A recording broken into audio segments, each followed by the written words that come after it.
네, 다양한 국제 뉴스를 깊이 있게 전해드리는 시간. 월드앤 이슈 오늘 조윤주 외신캐스터와 함께하겠습니다. 안녕하십니까? 네, 안녕하세요. 예, 트럼프 대통령이 마두로를 이송한 사건과 관련해서 계속 여쭤봐야겠네요. 네. 트럼프 대통령은 베네수엘라 마약 카르텔을 없애겠다라는 이유였잖아요. 그래서 네. 마두로 대통령도 잡아온 건데 진짜 속내는 따로 있을 것이다 이런 얘기도 나오네요. 네, 이제 말씀하신 것처럼 표면적인 이유는 마약 밀매 때문이라고 얘기를 하고 있습니다. 근데 속내는 한 3가지 정도로 요약을 할 수가 있는데요. 첫 번째는 석유 자원 확보. 예. 이게 첫 번째가 될 것으로 보이고, 두 번째는 돈노주의로 명명된 서방구에서 미국의 패권을 다시 회복한다는 의도가 있는 것이고요. 네. 세 번째는 중국 견제 의도도 깔려 있을 거라 이렇게 예. 3가지 분석이 나오고 있습니다. 일단 첫 번째는 석유, 보도가 계속 나오고 있긴 합니다만 네.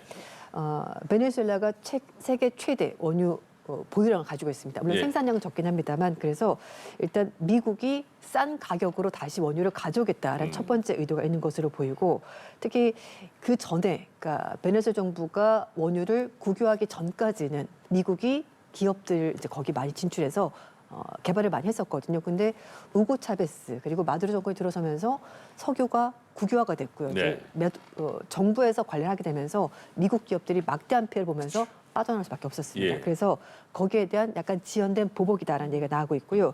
결국은 트럼프 대통령 얘기를 했습니다. 기자회견하면서 미국의 기업들이 다시 들어가서 베네수엘에서 석유 기반 시설을 확보를 하고 그리고 다시 생산하도록 하겠다. 그러면 베네수엘라 국민들에게도 좋은 일이지 않냐라고 말했습니다만, 결론적으로는 미국 기업들이 가서 사업을 하게 될 것이고, 그 싼 석유를 미국이 들여오고 미국 기업들도 이익을 챙기게 될 그런 예. 이제 시나리오가 있을 것으로 보이고요.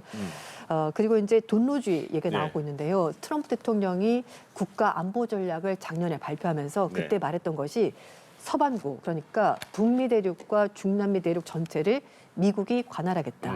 예전에 유럽의 영향력을 배제했던 것처럼 이번에는 미국이 그 남미 대륙 전체를 관할할 테니까 거기에 대해서 다른 나라들은 간섭하지 마라 예. 라고 한 겁니다. 결국은 그것과 관련해서 중국이 관련이 되어 있습니다.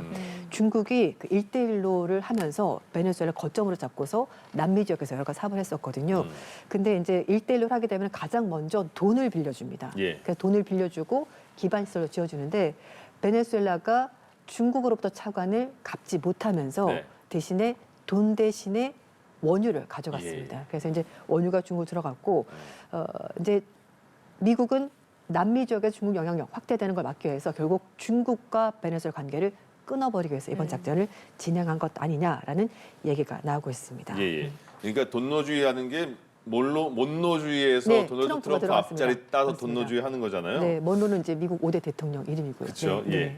근데 이번 작전명이 확고한 결이다 이렇게 했어요. 근데 네. 그 몇 달 전부터 철저하게 준비한 것 같은 게 안전가옥에 대한 그 구체적인 모형도 만들어서 시뮬레이션을 되게 많이 했나 봐요. 그러니까 정보가 굉장히 정확했다는 거잖아요. 애완견까지 파악했다는 거 맞아요. 보니까. 네, 미국 언론들도 그 얘기를 하고 있는데요. 사실 몇 달 전부터 아주 철저하게 모든 동선을 파악했다는 얘기가 나오고 있습니다. 예. 사실 미국에서는 미국 쪽의 피해는 거의 없었다라고 말하고 있긴 합니다만, 네. 지금 보도가 계속 나오면서 베네수엘라는 민간인 피해까지 발생했거든요. 예. 하지만 미국 입장에서 굉장히 피해를 최소화하고 아주 적절하게 순식간에 모든 작전을 수행했다라고 광고를 하고 있는 건데요. 말씀하신 것처럼 댄 미 합참의장이 직접 브리핑을 했습니다. 그래서 어떻게 작전이 진행된 건지를 자세하게 소개를 했는데요. 예. 150기 이상의 항공기가 서방 전역에서 동시에 출격을 해서 예. 목표 지점으로 이동을 했고요. 그 체포 작전을 하는 부대를 태운 헬리콥터가 해수면에서 30m 높이로 떠가지고 적어도 비행하면서 안 걸리게. 네, 맞습니다. 예. 카라카스 간 겁니다. 그리고 여기에다가 육해, 공군, 해병대, 우주군 요인뿐만 아니라 모든 정보기관 요원들이 다 이제 나왔습니다. 그러니까 군과 정보기관이 총출동이 된 거고요. 예. 이 모든 과정을 몇 달에 걸쳐서 여러 차례 반복 훈련한 겁니다. 네. 그래서 말씀하신 것처럼 어디를 가든지, 뭘 먹는지, 뭘 입고 있는지, 그러게요. 어디로 가는지, 애완견이 뭐 하는지 이런 모든 것까지 동선을 파악했고요. 안전가옥도 똑같이 모형을 만들어서 침투 연습을 반복해서 연습했다고 합니다. 예. 뿐만 아니라 미 중앙정보국 CIA 팀에서 지금 카라카스 지도가 나오고 있는데요. 예. 8월 달부터 현지 팀을 직접 파견해서 마두로 대통령에 대한 모든 정보를 수집했고요. 그리고 CIA가 마두로의 동선을 감시할 수 있도록 인적 정보, 그러니까 스파이가 활동하는 것은 물론이고요. 예. 드론까지 동원돼서 모든 동선을 파악했다고 외신이 전하고 있습니다. 음. 일단 민간인 피해를 어쨌든 최소화하기 위해서 미국 쪽에서도 날짜를 굉장히 세심하게 선택했다고 하고요. 최적의 날짜를 선택해서 3일 새벽에 작전이 진행이 된 겁니다. 예. 트럼프 대통령은 미국의 강력한 군사력, 자신감을 보여주는 가장 놀랍고도 효과적인 작전이었다고 입장을 밝혔고요. 그러면서 마치 TV 쇼를 보는 것 같았다 이렇게 말했습니다. 예. 근데 민간인 피해가 발생했는데 대통령은 저런 그쵸. 말하는 건 좀 부적절한 것으로 보이는데요. 예. 이 트럼프 대통령이 지금 말하라고 이조돼 있습니다. 작년 연말부터 지금 계속해서 있는데요. 네. 이 자리에서 브리핑할 때 CIA 국장 그리고 미 국무장관이 양쪽에 배석을 해서 예. 트럼프 대통령 발표를 지켜봤습니다. 예. 작전은 2시간 10분 만에 아주 그러니까요. 순식간에 끝났습니다. 예. 네. 예. 그런데 이번에 미국이 마두로 대통령만 체포를 한 게 아니라 영부인도 같이 압송을 했습니다. 네. 그러면서 부인 실리아 플로레스에게도 관심이 좀 집중되고 있는데 네. 일각에서는 이 영부인이 진짜 실세다라는 맞아요. 말도 있더라고요. 네. 뭐 아시겠습니다만 마두로가 원래 버스 운전기사 출신이고 예. 노조 이제 출신인데 이 플로렌스는 마두로보다 6살 연상이고요. 국회의장, 검찰총장까지 지내는 사실 실세 중에 실세고 정치 예. 엘리트입니다. 이 사실 베네수엘라 권력의 핵심부를 직접 통치하는 인물이라고 말해도 과언이 아닌데요. 과거 차베스 시절부터 입법, 사법부의 요직을 거쳤던 인물입니다. 네.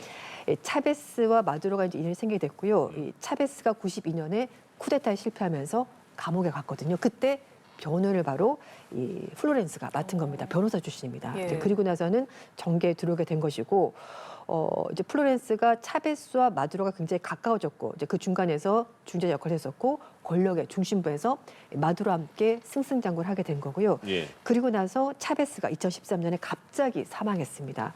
그리고 이제 보궐선거가 치러지면서 마두로가 승리했고 네. 석 달 있다가 플로렌스와 결혼하게 된 겁니다. 그래서 우리가 알고 있는 보통 영부인이 네. 아니라 권력 실세 중의 실세가 바로 플로렌스고요. 그래서 이제 그 마두로도 말하는 것이 나의 첫 번째 전사다. 근데 그만큼 자신의 가장 가까운 동지다 이렇게 얘기를 하는 겁니다. 예. 근데 부부가 둘 다 이제 잡혀간 겁니다. 네.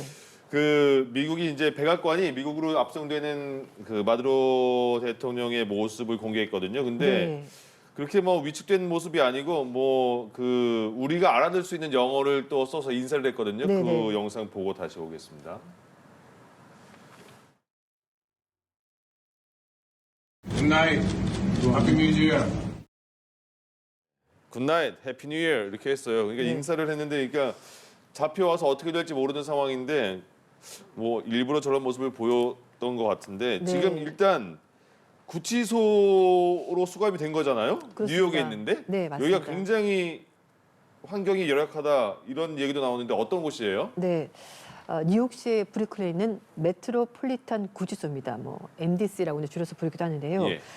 여기가 이제 미국의 거물 범죄자들이 많이 있었던 곳입니다. 이제 예. 가장 최근에 펍데디, 힙합계 거물 아시죠? 네. 펍데디가 성범죄 때문에 유죄 판결 받고 있었던 곳이 바로 여기고요. 음. 그리고 제프리 앱스타인, 여기에요? 억만장 아니요, 앱스타인 아니고 그 앱스타인의 공모자이자 네. 전 여친인 길렌 맥스웰도 맞습니다. 예, 여기 있었습니다. 아, 그렇군요. 그리고 이제 아동 성학대 혐의로 이제 징역형 살았던 알 켈리 또 수감되고 여기고요. 예. 그리고 그 가상화폐 거래소죠. FTX의 창업자인 프리드가 있었던 곳도 바로 여기입니다. 굉장히 거물급들이 많이 있는 곳인데 문제는 여기서 폭력 사태 그리고 만성적인 인력 부족 때문에 의료 서비스가 아주 엉망진창이라고 합니다. 예. 특히 이제 비위생적인 곳으로 굉장히 유명한 곳이라고 하는데요. 뿐만 아니라 흉기 사건이 자주 발생합니다. 열악하기 때문에. 예. 그래서 심지어 작년에 수감자가 흉기에 찔려서 사망한 적도 있었습니다. 2019년에 정전 때문에 수감자 1000여 명이 꽁꽁 얼어붙은 감방에서 지냈던 일도 있었고요. 네. 그리고 뉴욕 매체에 따르면 수감자들에게 제공되는 음식에서 바퀴벌레가 나오고요. 예. 그리고 샤워실은 곰팡이가 가득 펴 있다고 합니다. 음식 속에 뭐 구더기가 있다 이런 얘기도 있었고요. 그리고 이제 국선 변호인 얘기를 따르면은 위생 상태가 너무나 심각하다고 합니다. 근데 이게 인력 부족 때문에 해결될 수가 없고 예전부터 굉장히 오랫동안 이런 일이 있었다고 얘기를 하고 있는데요. 이 마두로와 플로렌스가 구치소에 지금 수감이 됐고요. 5일 날 미국 뉴욕 남부지법에서 출두해서 이제 입장을 밝힐 것으로 보이는데 예. 지금 마두로 부부뿐만 아니라 아들 그리고 측근들도 같이 기소가 돼 있는데 혐의는 이제 마약 밀매 혐의 이것이 될 것으로 보입니다. 근데 공교롭게도 1월 3일이 그 노리에가 파나마의 독재 노리에가가 체포됐던 날이거든요. 그래서 아마 미국이 이런 것들도 좀 계산을 해서 1월 3일을 날짜까지. 작전 날짜로 잡지 않았을까 뭐 이런 추측도 나오고 있습니다. 예. 네, 마두로 대통령 부부가 뉴욕까지 이송된 이유가 이 재판을 받을 곳이 연방 뉴욕 남부 법원이기 때문인데요. 네. 말씀하신 것처럼 미국 법무부는 마약 테러 공모 등의 혐의로 마두로 맞습니다. 대통령 부부를 법정에 세운다는 방침입니다. 그런데 좀 궁금한 게 이게 다른 나라 대통령을 네. 미국 법정에 세우는 게 가능한지 그 부분이 좀 의문이거든요. 네. 그 이제 이 보는 시각에 따라 좀 달라지게 되는 네. 건데 미국이 주장한 것은 베네수엘라 대통령을 체포한 것이 아니라 아니다. 마약 밀매범을 데려온 거다. 그러니까 미 법무부 측에서 2020년에 이미 기소를 했습니다. 마약 밀매 혐의로. 그러니까 범죄자 잡은 거다. 맞아요. 예. 맞습니다. 그렇기 때문에 가능하다고 얘기를 하는 것이고 또 하나는 미국 대법원 판례에 피고인을 체포하는 경위가 재판 절차 자체에 영향을 미치지 않는다는 판례가 있습니다. 음. 예. 그러니까 어떤 식으로 체포해도 상관없기 때문에 아. 가능하다는 것이고 한 나라 국가 원수를 잡은 것이 아니라 예. 범죄자를 체포했다. 그러니까 법 집행을 한 것이다라고 얘기하기 때문에 이것이 가능하다는 얘기가 나오는 것이고요. 예. 하버드 대학교 로스쿨 교수 역시 얘기하는 것이 아까도 말씀드렸습니다만 미국이 파나마에서 독재자 노리아가를 체포했을 때 당시에도 논란이 있었습니다. 왜냐하면 한 나라 국가 정상이니까요. 근데 그때도 말했던 것이 노리아가는 마약 혐의로 범죄자였기 때문에 체포가 가능했고 결국은 미국에서 재판받고 40년 징역형에 처해졌습니다. 예, 그러니까 이게 그 트럼프 대통령과 트럼프 행정부에서 주장하는 게 지금 말씀하신 게 네. 계속 이어지는 게 이게 국제법 어긴 게 아니냐 이거 미국 내에서도 논란이 있는데 네. 아니다 말한 것처럼 우리가 범죄자 잡은 거지 네. 베네수엘라 침략한 것도 아니고 맞아요. 그런 주장을 계속 내세우는 거잖아요. 네. 앞에 예. 이제 마코 루비오 국무장관의 영상도 나오긴 했습니다만 예. 말씀하신 걸 얘기를 하는 것이 인베이전 침략한 거 아니다. 그리고 아큐페이션 거기가 점령하러 간 건 예. 아니다. 우리가 간 것은 미 법무부에서 기소를 했고 법 집행하기 위해서 간 것인데 법 집행하러 간 사람들을 보호하기 위해서 예. 군대가 동원됐을 뿐이다. 그래서 국회 승인도 안 받아도 된다 이런 거잖아요. 네, 예, 맞습니다. 그래서 유엔 안전보장이사회가 긴급 회의를 열린다고 하는데 여기서는 또 어떤 얘기가 나올까요? 일단 여기서는 당연히 국제법 위반 여부를 다룰 것 같습니다. 예. 이제 베네수엘라가 요청을 해서 콜롬비아가 이제 얘기를 한 거고요. 그리고 러시아, 중국이 지지를 받아서 15개 이상 구성된 안보리 회의가 소집이 됩니다. 현지 시각으로 5일 정오에 되고요. 우리 시각으로 내일 새벽 2시에 회의가 진행이 될 텐데 네. 일단 구테스 사무총장 역시 이번 일에 대해서 굉장히 우려스럽다고 얘기를 하고 있습니다. 예. 유엔 헌장을 비롯한 국제법을 어긴 것이고 이런 것들을 모든 형국이 지킬 필요가 있다라고 밝혔고요. 그리고 유엔 사무총장 대변인도 미국이 이렇게 군사행동하는 것은 굉장히 위험한 선례를 남기게 될 거라고 입장을 밝혔고 유엔 헌장에 보면은 모든 당사자가 국제법을 지키는 것이 중요하다고 되어 있는데 지금은 예. 그것이 지켜지지 않았다라고 입장을 밝혔습니다. 그리고 베네수엘라 유엔 대사 역시 이번 행동은 유엔 창설 헌장을 완전히 위반한 것이고 어떤 국가 영토 보전 그리고 정치적 독립에 대해서 무력은 절대 행사할 수 없다고 유엔 헌장에 나와 있는데 미국이 그걸 위반했다라고 밝혔습니다. 예. 근데 이제 문제는 중남미 지역에서도 입장이 엇갈리고 있습니다. 네. 그러니까 소위 말하는 그 반미 국가들, 예. 좌파 성향 국가들은 국제법 위반이고 한 나라 주권을 침해한 거다라고 얘기를 하고 있고요. 반면에 지금 남미 지역도 우파 정권이 있거든요. 근데 우파 정권 들어선 것에 있어서는 지지하거나 환영 입장 밝히고 있습니다. 예. 에콰도르 대통령은 나르코 범죄 체제를 얘기를 하면서 결국 이제 미국이 주장하는 것처럼 범죄자, 마약 범죄자를 체포한 거다. 그러니까 정당하다라고 얘기를 하고 있고요. 그리고 파나마 대통령은 에드문드 곤살레스 야권 후보인데요. 대선에서 승리했습니다만 마두로 대통령이 그걸 뒤집고 자신이 승리했다고 입장 밝히면서 선거관리위원회 측에서 마두로 대통령 승리를 선언했거든요. 그러니까 원래 야권 지도자가 승리했기 때문에 그걸 근거로 해서 좀 적법한 정권 이양이 있어야 될 거다라고 얘기를 하고 있습니다. 미국도 마찬가지인데요. 지금 부통령에 대해서 똑바로 해라. 조심해. 소위 말해 조심해 이렇게 말하는 것처럼 예. 그 전에 선거 결과가 있기 때문에 야권들이 움직이기를 미국이 바라는 것으로 보이고 그리고 좀 전에 이제 루비오 장관이 인터뷰하면서 얘기한 내용인데요. 예. 기자들이 물어봤습니다. 그러면 베네수엘라에서 선거가 언제 치러질 거냐라고 물어봤더니 미국은 선거에는 개입하지 않습니다라고 선을 그었고요. 트럼프 대통령 마찬가지입니다. 뭐 베네수엘라를 경영할 거다라고 말했는데 거기에는 정치적인 개입은 없다는 것이고 베네수엘 정부가 자체적으로 정권 이양, 그러니까 정권 교체를 하게 되면은 그 기간 동안 혼란스러울 거기 때문에 미군이 주둔할 거다 이렇게 하기 때문에 적극적으로 들어간다는 얘기는 아닌 것으로 보입니다. 예. 네, 지금 베네수엘라 정부는 끝까지 항전할 태세를 보이고 있기 때문에 앞으로의 네. 상황 좀 지켜봐야 할 것 같습니다. 저희는 다음 주제로 좀 넘어가 보도록 하겠습니다. 오늘 이재명 대통령이 시진핑 주석과 2달 만에 정상회담을 갖습니다. 어떤 의제들이 테이블에 오를지 관심을 모으고 있는데 네. 일단은 지금 마두로 대통령 체포라는 사태가 발생을 했기 때문에 이런 부분을 이 한중 회담에서도 얘기하지 않을까 싶은 생각이 드는데 네, 어떻게 보시는지. 만약에 이제 주요 의제는 아니겠습니다만 그래도 두 정상이 언급은 할 것으로 보이는데요. 예. 앞에도 말씀드렸습니다만 미국이 이번 작전을 수행한 그 속내 중에 하나가 베네수엘라 중국의 관계를 좀 끊어버리겠다라는 예. 것이기 때문에 중국도 분명히 그건 알고 있을 겁니다. 그래서 아마 언급이 있을 것으로 보이긴 합니다만 어쨌든 가장 중요한 핵심 의제는 한반도 비핵화, 북핵 문제가 될 것이기 때문에 그 문제에 있어서 중국이 중재자 역할을 좀 해줬으면 좋겠습니다라고 얘기를 할 것으로 보이고요.